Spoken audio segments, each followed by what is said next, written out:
सवाल में कह रहा है कि 3 वस्तुओं का औसत मूल्य कितना दिया है? 14,265। यदि उनके मूल्य के अनुपात कितना दिया है? 7:9:11। तो सबसे महंगी वस्तु का मूल्य क्या है? तो सबसे ये समझ लो, ये तो औसत दिया है। औसत कैसे निकलता है? तीनों को जोड़ के 3 से भाग। हम कह रहे हैं कि हमसे कहा है कि 7:9:11 के अनुपात में 3 गो वस्तु, एक वस्तु ए मान लो, एक वस्तु बी मान लो, एक वस्तु सी मान लो।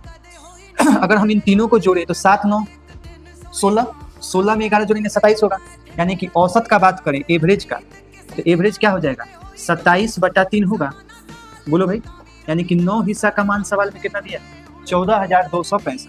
अगर 9 हिस्सा का मान सवाल में 14,265 दिया है, आपसे किसके बारे में पूछा है? सबसे महंगी। सबसे महंगी मतलब 11 का मान बताना। बोलो, ये बात समझ में आ रहा है? आपको बस इतना ही करना है कि 14,265 में भाग करना है 9 से और गुना करना है 11 से।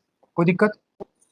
जैसे ही 9 से भाग लगाएंगे तो 9 में कम 5 52 होगा, 52 होगा तो 5 45, 7 76, 8 12 में 72, 4 45, 5 12 में कटेगा।